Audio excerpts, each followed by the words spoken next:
y vamos a adelantar un poco la entrevista con el doctor Ángel Valderas. Él es mexicano, es docente universitario. Con él vamos a hacer un análisis, diríamos un poco forense, del balotaje que se dio acá en el Ecuador. Saludamos al doctor Ángel Valderas desde México. ¿Cómo está, doctor? Gracias por aceptar conversar con Ecuador en directo. Bienvenido. Buenos días, Carla y Jaime. Espero que me escuchen bien. ¿Sí? Perfecto. Súper bien. El término, Jaime, que utilizaste es correcto. Análisis forense. Es algo que mexicanas y mexicanos, digamos, tenemos experiencia en el mundo académico.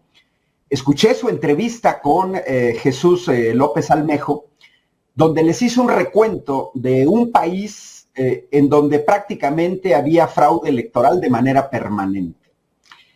Ayer vimos el comunicado de Daniel Noboa, donde nos quiere echar la culpa de un atentado. Eso va ligado, va muy ligado a los resultados electorales, porque es una historia que ya lo vivimos. La vivimos en 2007. Y el término correcto es análisis forense, que inicia en 2006. Aquí tengo un libro que sintetiza aproximadamente 30, 40 trabajos, ojo, no de sociólogos, no de politólogos, no de antropólogos.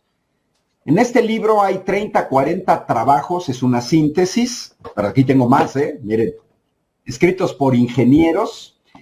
Estos libros y los análisis, algo que yo hice también en 2006, están basados en datos, no en prejuicios, no en una ideología. Son análisis que inician en México en 2006 con el fraude electoral más documentado de la historia. ¿Por qué forense? Porque es un análisis a posteriori con base en los datos disponibles. Participaron principalmente físicos, en primer lugar, físicos. En segundo lugar, ingenieros, ahí me incluyo yo. En tercer lugar, matemáticos, porque uno pudiera pensar que los matemáticos estuvieron en primer lugar, no. Y después hasta químicos y hasta biólogos. Es decir, gente que trabajamos datos de manera habitual en la industria, en las ciencias computacionales, en la inteligencia artificial, en la ingeniería biomédica, mi trabajo en la universidad, estamos acostumbrados a ver datos. Y detectamos con ojo clínico cuando algo no checa. Uno de los científicos más famosos, jóvenes en México, Miguel de Icaza, que trabaja en Estados Unidos, yo recuerdo que con una sola comunicación señaló: aquí hubo fraude en las elecciones de 2007. ¿Qué fue lo que detectó en 2007? Una gráfica de un comportamiento anómalo en donde dice: esto no es posible. Esto es como si un cardiólogo detecta en un electrocardiograma e inmediatamente detecta una cardiopatía. Eso es lo que pasa con la gente que todos los días manejamos datos. Bueno, yo soy cercano a Ecuador y lo he seguido, pues porque fui profesor de la Universidad de Cuenca durante 3 años en posgrado. Viajé a Ecuador 3 años seguido. Yo daba clases en invierno en Cuenca. Entonces conozco Ecuador, ¿no? Me gusta el Canelazo, conozco Quito, etcétera, ¿no?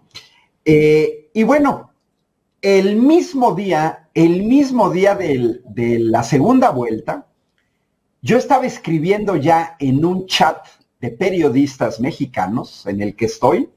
Yo no soy periodista, pero como colaboro con muchos medios, me incluyen en sus chats. Y yo lo primero que dije, estoy hablando, ¿qué sería? Hora de México, quizás 10:20 de la noche, 11:20 de la noche en Ecuador. Y yo dije, aquí hay algo que no me checa. Hay datos que no me checan. Les puedo hacer rápidamente el resumen. Miren. Y de hecho yo voy a presentar esto mañana en el canal 11 de televisión a nivel nacional, y ya lo presenté en 2 espacios en México. Porque parte de mi trabajo es la contribución del análisis cuantitativo a la discusión pública. Es decir, hacer sinergia con científicos sociales y con gente que trabaja humanidades para determinar si los datos son plausibles o no son plausibles. Mi análisis es frío, objetivo, no soy ecuatoriano, no tengo nacionalidad ecuatoriana, son los datos. ¿Y qué fue lo que yo observé inmediatamente el día del balotaje? Ustedes lo conocen más, en México menos, pero yo analicé también datos de la primera vuelta en Ecuador. Fue el empate técnico. Cuando uno habla de un empate técnico, son resultados tan cerrados que aunque gane alguien, en este caso Daniel Noboa, por .17, es un empate técnico, 44.17. Estadísticamente, cuando se hacen encuestas, para que se den una idea, el margen de error puede ser de un más o menos 3%. Eso quiere decir que todavía tú puedes tener un 45% y otra persona un 43%, y de todas maneras puede ganar el del 43% por el margen de error. Hasta 6 puntos, porque el que sacó 45 puede bajar 3 a 42, el que sacó 44 puede subir 3 hasta 47. Pero más de eso ya no, para eso se mide el margen de error.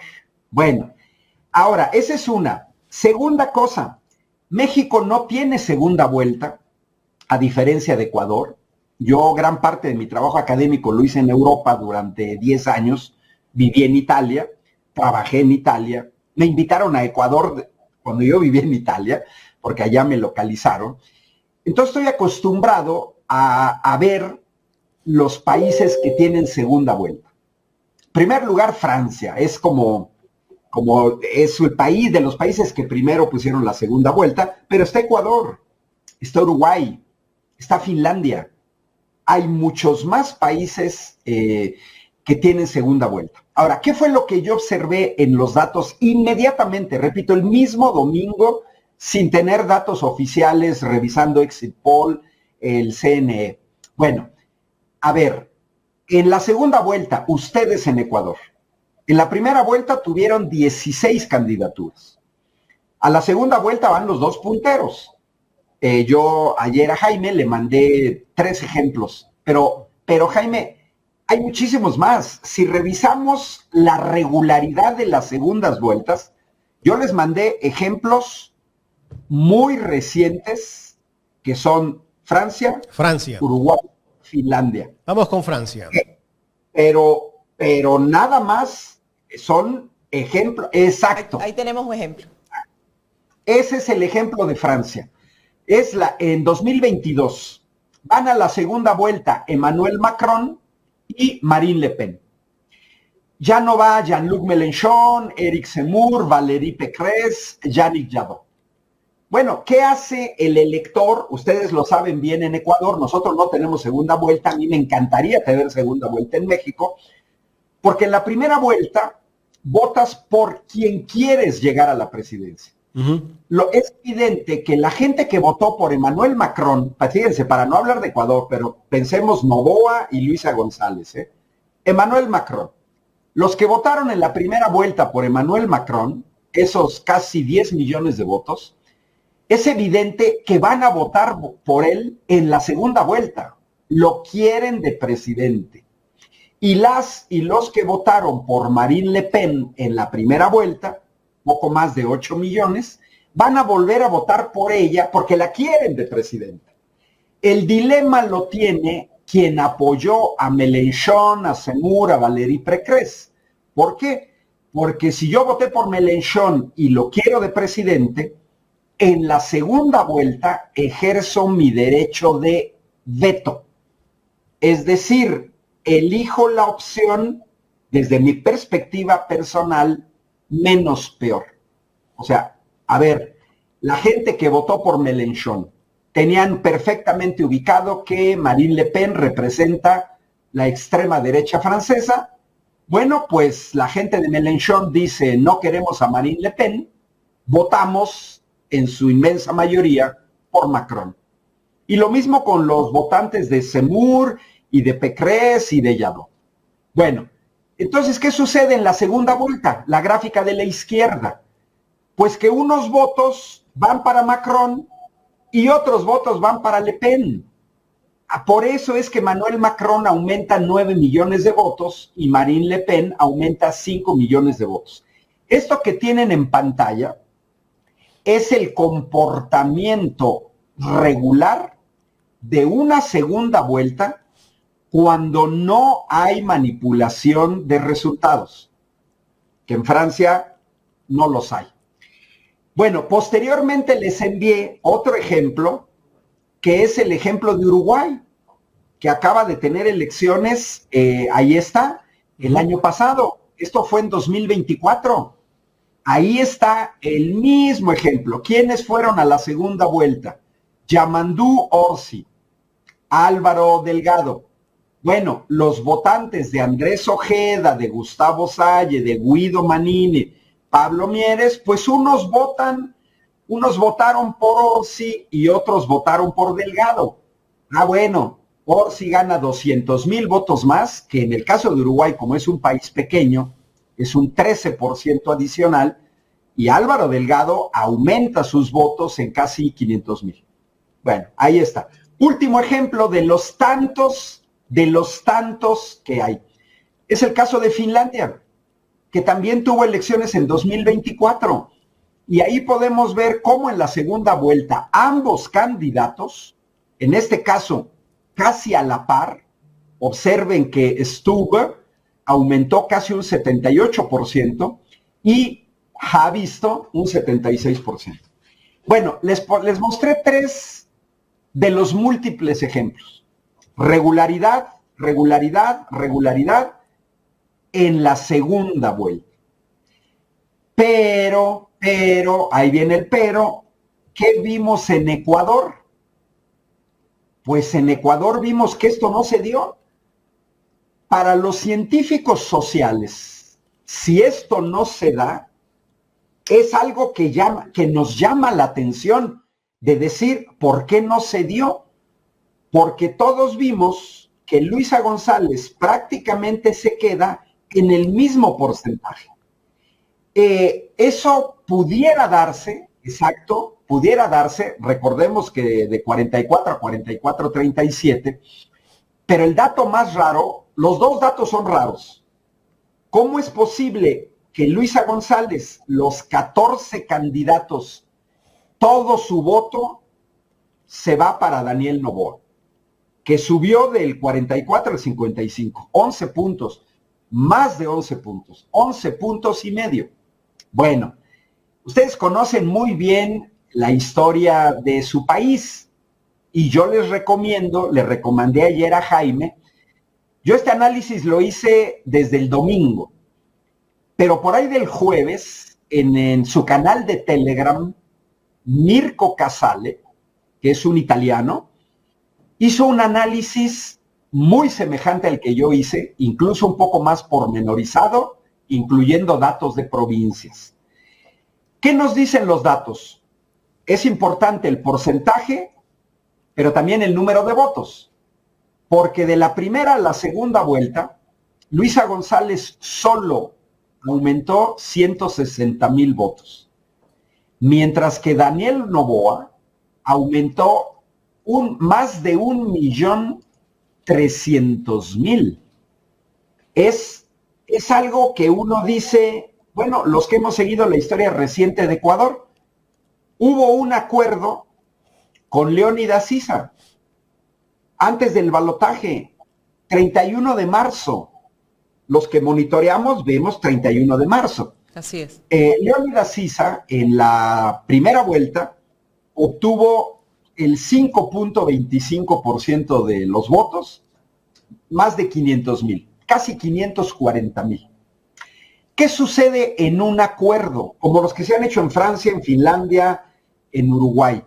Bueno, pues que el tercer lugar, o el cuarto, o el quinto, llegan a un acuerdo con alguno de los dos punteros y canalizan sus preferencias electorales a con quien hacen el acuerdo. Y todos lo vimos que Leónidas Issa canalizó su apoyo a Luisa González.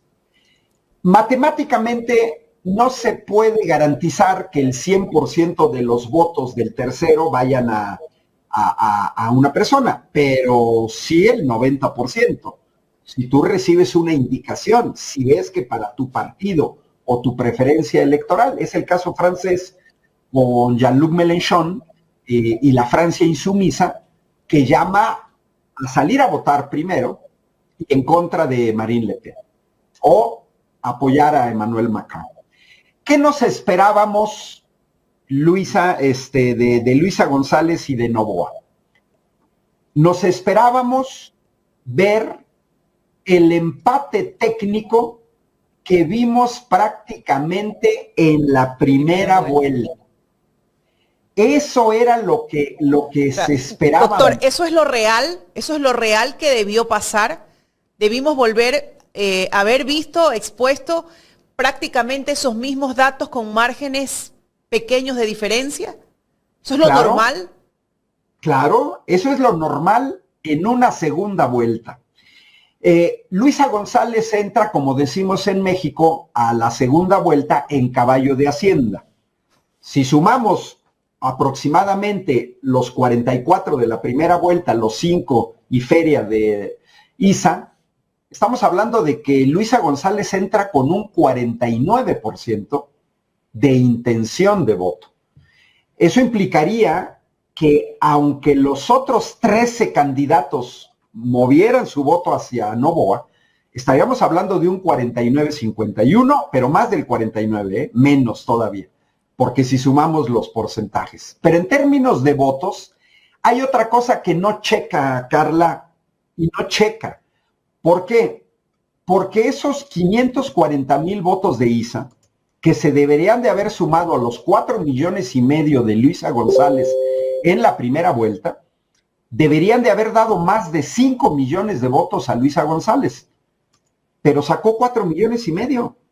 O sea, no nada más es porcentajes, también es el número de votos, y esto también es relevante. Pero les voy a dar 2 elementos más. Este elemento ya es raro.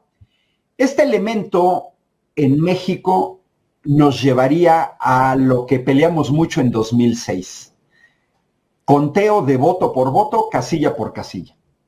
Porque sabemos ya en América Latina, yo ayer estaba viendo un programa de análisis de Argentina con gente de Brasil, de Bolivia, bueno, hasta en España están escandalizados de actas que no se firmaron, por no hablar de toda la parte cualitativa que vimos desde acá. En ninguna democracia se da que tú decretes un estado de sitio 24 horas antes de una elección. Y hay señalamientos de la OEA también. Hay señalamientos de la OEA, la prohibición del celular. O sea, hay toda una serie. Yo acabo de publicar, hoy en México publico una síntesis cualitativa de todas las irregularidades, doctor, que vimos desde fuera. En esas irregularidades también la vimos desde la primera vuelta, cuando el presidente candidato, con una cancha inclinada, participa, no encargando la presidencia, haciendo actos proselitistas con recursos públicos. A pesar de todo esto, de esa cancha inclinada, aún así se obtiene un resultado muy parejo. Entonces aún te da mucho más que pensar. Bueno, desde la primera vuelta, a ver, ustedes tienen una ley electoral que prohíbe a un presidente o una presidenta ser candidato al mismo tiempo. Y es una ley muy buena porque evita una competencia desleal. Evita que tú utilices los recursos del Estado para favorecer tu candidatura. Y a nivel internacional, muchos nos escandalizamos de una violación flagrante de la ley para llevar ventaja. Pero les quiero dar 2 datos numéricos más de cosas que no checan. 1, comportamiento atípico de la segunda vuelta.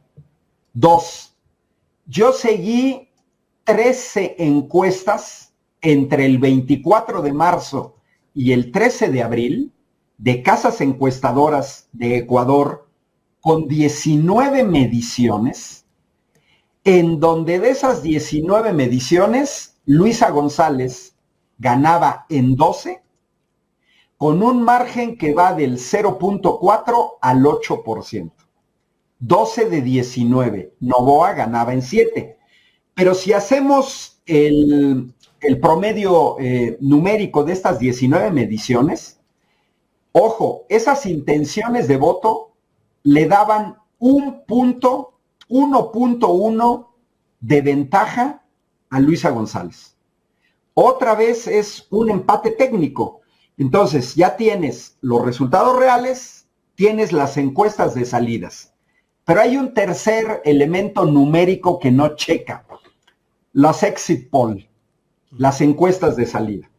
En Ecuador fueron 2, Telcodata y Corpmon.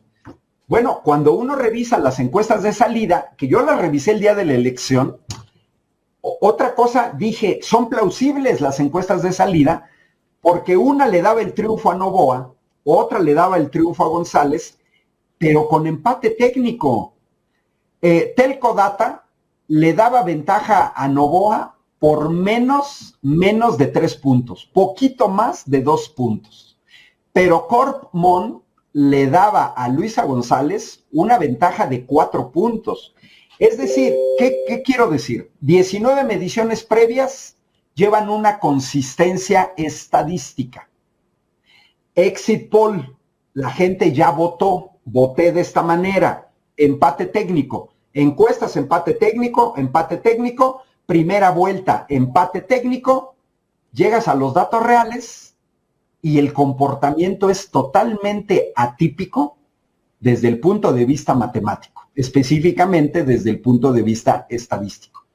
Eso es algo que no checa y que deberá de revisarse, y que si alguien ganó con estas anomalías en los datos, por legitimidad, se debería de hacer un reconteo y una revisión del proceso. Daniel Noboa mismo debería pedir el reconteo para que se legitime su gobierno. Les pongo 2 ejemplos. En 2006, cuando en México se dio el fraude, hubo elecciones en Costa Rica, hubo elecciones en Italia y se pidió el conteo voto por voto y la revisión. En México también. Fueron México, Costa Rica e Italia. En Italia, quien ganó fue Romano Prodi, aceptó el conteo y se ratificó su triunfo. Lo mismo pasó en Costa Rica. Pero en México, quien orquestó el fraude electoral, Felipe Calderón, no quiso el conteo. Y otro detalle, en México, en esas elecciones de 2006, se tuvo complicidad de parte del IFE, Instituto Federal Electoral, el análogo de su Consejo Nacional Electoral. Muchos nos preguntamos si el árbitro permite violaciones de la ley a uno de los candidatos, hay complicidad. Yo intenté descargar la base de datos de su proceso electoral ayer, pero me llevé la sorpresa que dice que a los de México no podemos descargar esa base de datos. Ya no pudimos entrar al dato, digamos, más fino, porque el análisis de Marco Casale hace otra cosa interesante. Él se va a las provincias donde Pachacutic había obtenido una buena votación sumando los votos de Luisa González. Estamos hablando de Cotopaxi y de Imbabura, en donde eso llevaba un 56% en Imbabura, un 57% en Cotopaxi. Bolívar también. Sí, pero es que la diferencia, ¿por qué no las incluí? Porque Bolívar y Chimborazo había ganado en la primera vuelta Noboa. Y con una diferencia, por ejemplo, Bolívar 49-28. Sí, pero Isa había obtenido 18. Claro. Eso ya nos lleva a un 46. Es decir, prácticamente en esas 2 provincias, digamos, no era suficiente para darle la vuelta, ¿no? Pero sí era suficiente para darle la vuelta en Cotopaxi. En Imbabura había ganado Luisa González, ¿no? Entonces, resulta ser que en la primera vuelta, Luisa González no solo no aumenta en la proporción que se esperaba.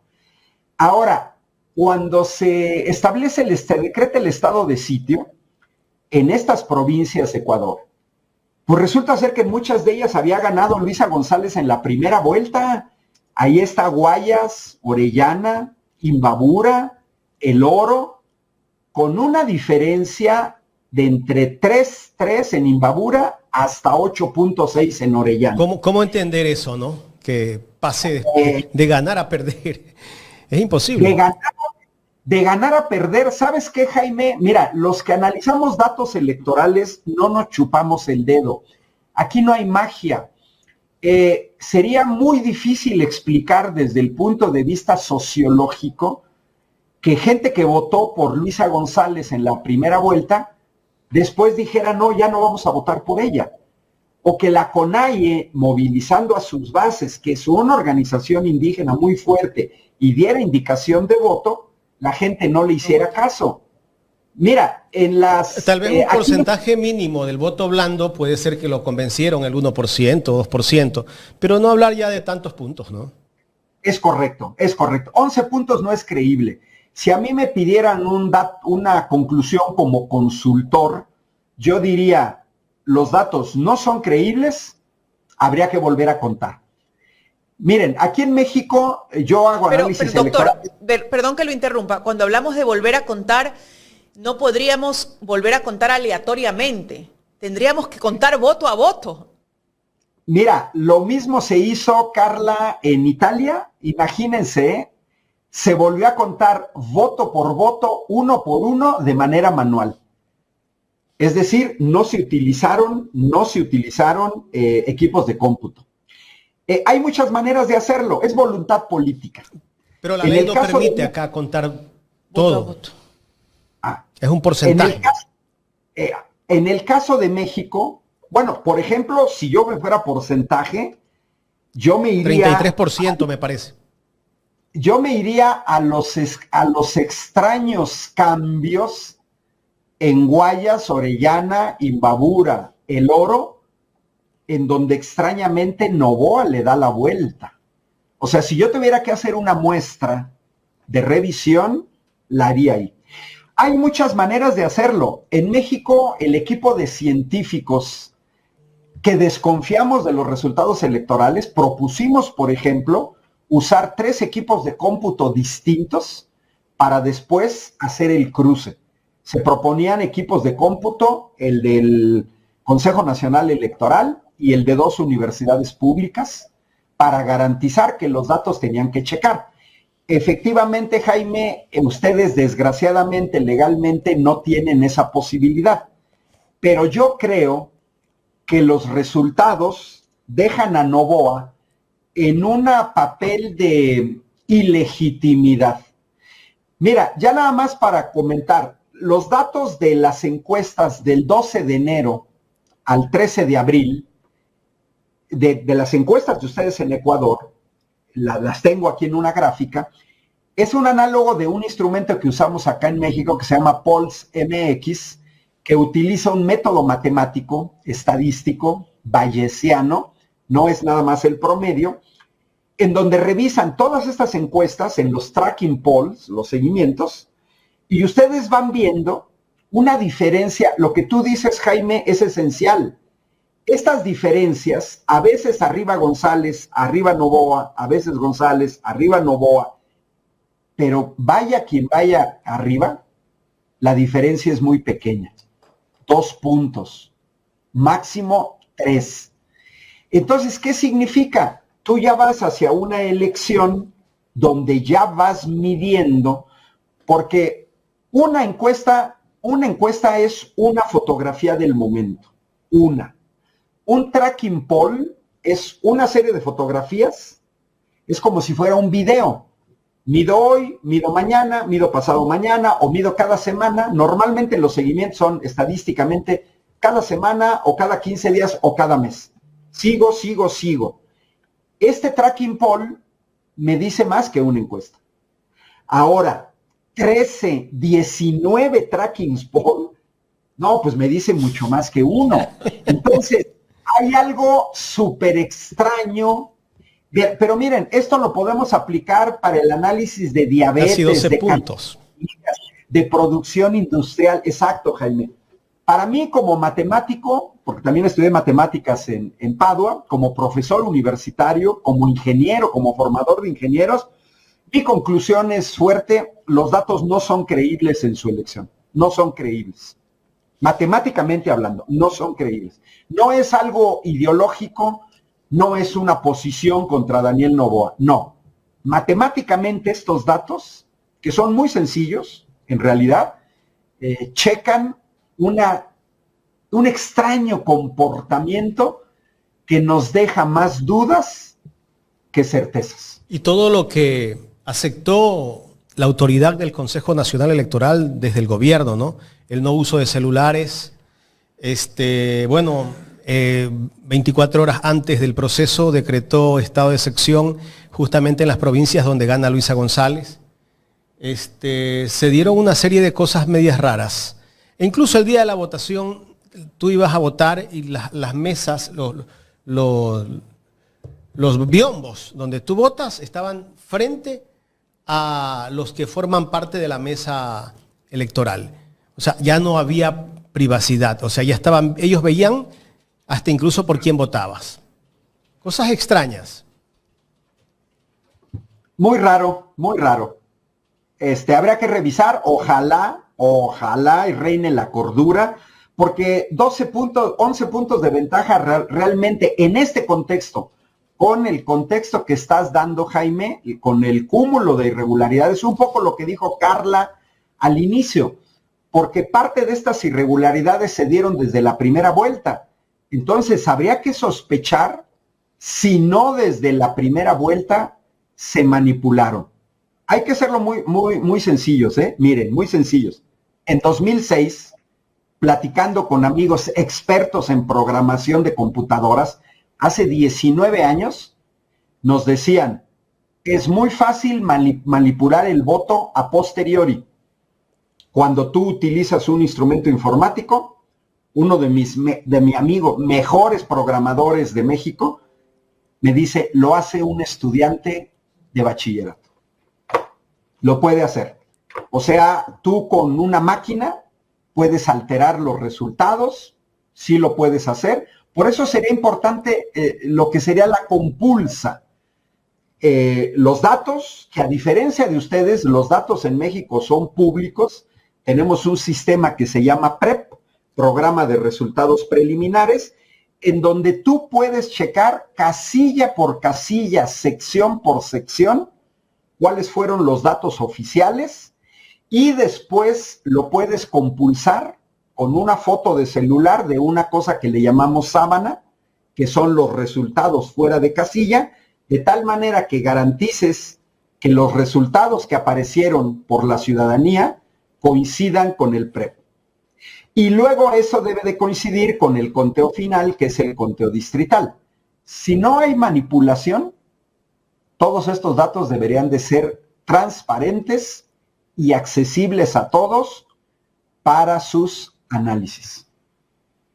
Doctor, yéndonos un poquito al otro lado, al tema de los gobiernos que están reconociendo ya al presidente Daniel Noboa, pero hay algunos gobiernos que no lo reconocen. El caso de Gustavo Petro dice que hay que esperar. Al inicio él sí se pronunció y lo felicitó, pero después vio lo que estaba pasando y dijo hay que esperar. Y la presidenta de México también dijo hay que esperar. ¿Qué criterio merece esto? Mira, les recuerdo que tenemos una presidenta que de profesión es física, con maestría y doctorado en ingeniería. No sé si me explico. No es fácil que esto que yo vi, lo ve nuestra presidenta. La gente que venimos de la parte científica, tenemos esa ventaja. Ahora, ¿qué sucede, Jaime? ¿Qué puede explicar el caso de Lula o de Boric en Chile? Si tú vienes de un país, a mí me costaba muchísimo trabajo explicarles a los europeos el concepto de fraude electoral, porque ellos no lo hacen, porque no lo aplican. Entonces hay países donde dices, bueno, esos fueron los resultados, está muy bien, pero ellos no son académicos, no son científicos, no son ingenieros, no están entrenados al análisis de datos. Entonces, por eso el caso de Petro es interesante. Habría que rectificar. Yo me iría con la recomendación de la OEA, pero eso explica el caso de la doctora Claudia Sheinbaum. Repito, el hecho de ser física con maestría y doctorado en ingeniería la hace una persona, y nosotros lo vemos aquí en México, altamente entrenada para cuestiones técnicas. No es fácil engañar a Claudia Sheinbaum en cuestiones numéricas, no lo es. O sea, podemos estar seguros que la decisión de la doctora Sheinbaum de esperar para poder reconocer un gobierno se basa en lo técnico, no básicamente en situaciones políticas que ya han venido sucediendo y que rompieron las relaciones entre Ecuador y México. Digamos, Carla, que en el caso de México es doble. Por un lado está la certeza numérica. Mira, quienes hacemos ciencia, yo tengo una sección en la televisión que se llama Dato Mata Relato. Si a mí el dato me dice que estoy equivocado en mi concepción, acepto que me equivoqué. Pero si los datos no cuadran, entonces te deja un alto nivel de duda. Pero aquí sí hay un aspecto político. La invasión de la Embajada de México con el anterior presidente Andrés Manuel López Obrador. Tomen en cuenta que la doctora Claudia Sheinbaum viene del mismo partido que Andrés Manuel López Obrador, es del mismo movimiento. Acá en México le llamamos el segundo piso de la 4T. El primer piso y los cimientos los puso Andrés Manuel López Obrador. Le preguntaron, Carla, esto a la presidenta la semana pasada, y ella dijo claramente, no vamos a mantener relaciones con Ecuador por la violación de la legislación internacional de haber invadido. Hay que recordar que internacionalmente, si tú invades una embajada, estás invadiendo un país. Así es. Entonces, son las dos cosas. O sea, son las dos cosas. Ese es un elemento distinto. Alguien que no fuera física con doctorado en ingeniería, a lo mejor se iría nada más por la parte política. No. Aquí la doctora Claudia Sheinbaum y el equipo que tiene alrededor saben perfectamente que los datos no son plausibles. Entonces es la doble vertiente. Y se agudiza aún más con las declaraciones del gobierno del Ecuador cuando se pronuncia y dice que es posible que exista o que quiera existir pues un posible atentado y que son compatriotas pues mexicanos los que estarían viniendo para este tipo de situaciones. Se agudiza aún más. 5 minutos antes de entrar con ustedes, le estaban preguntando eso a la presidenta. Nuestra presidenta se ha caracterizado, y creo que ustedes lo han seguido en esta discusión de los aranceles, por cabeza fría.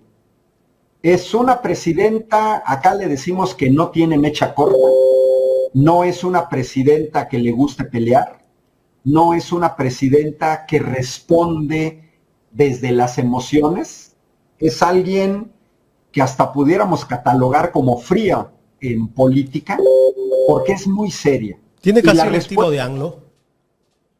Es distinto porque, mira, influye mucho tu formación. Andrés Manuel López Obrador era politólogo, acá decimos un animal político, y la doctora Claudia Sheinbaum viene de la Facultad de Ingeniería, es otra formación.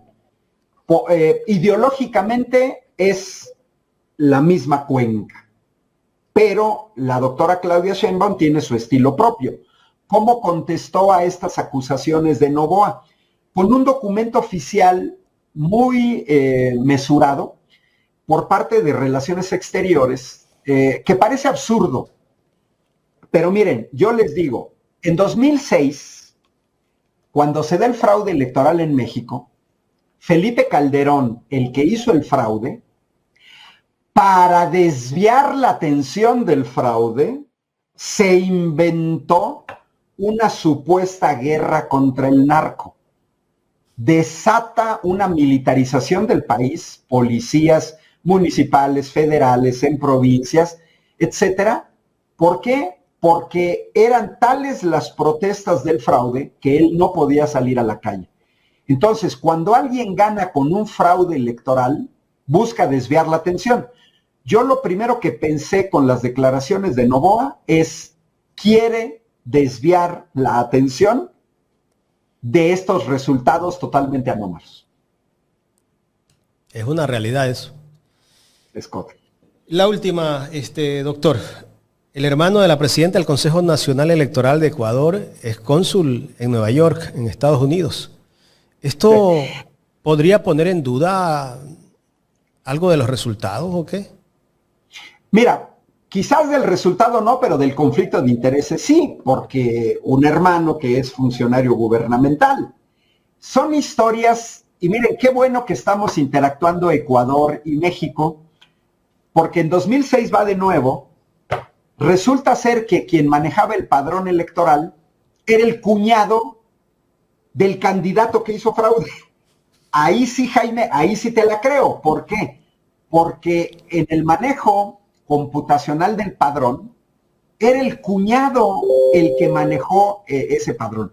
Ahí sí estamos 100% seguros en México que de ahí vino la manipulación. En este caso, el hermano de la presidenta pues es cónsul en Queens, pero sí podríamos hablar de conflicto de intereses. Hay una relación en la cual no se entiende si tu hermano y cuál es la relación con tu hermano y si él es funcionario gubernamental y tú estás en un organismo que debería de ser neutral. ¿Y aceptaste todo lo que te dijo el gobierno que había que hacer en el proceso? Es que cabe esa posibilidad, Uh-huh. Doctor, queremos agradecerle por el tiempo que nos ha brindado. Era media hora, pero creo que nos hemos pasado a 43 minutos, si no me equivoco. Jaime, pues saludos cordiales, un abrazo desde México. Carla, aguanten, en México ya nos pasó cuando se vienen los fraudes electorales, el hecho de que Noboa lleve a gente de Blackwater, que se han caracterizado por ser asesinos en Medio Oriente, quiere decir que las cosas se pueden poner duras en Ecuador. Este estado de sitio de 60 días, pues es para evitar protestas electorales, pero yo creo que el pueblo de Ecuador va a seguir adelante, se lo merece. Y si alguien pierde una elección por un voto, debería de aceptarlo, siempre y cuando no haya habido manipulación. Aunque legalmente no se pudiera, creo que la única manera de limpiar la elección es el conteo en el 100% de las casillas, o lo máximo que permita la ley. Ojalá y se dé. Doctor, vamos a seguir contactando para análisis de otros temas de la política mundial, ¿no? Carla y Jaime, pues saludos cordiales hasta Ecuador. Yo me paso a otro programa de la televisión mexicana y muchos saludos. Gracias, doctor. Qué bueno escuchar este tipo de análisis, ¿no? Totalmente técnicos, este análisis forense que nos hace el doctor y estas comparaciones, ¿no? Comparaciones de últimas votaciones en distintos países, ¿no? Y no solo Latinoamérica, ¿no?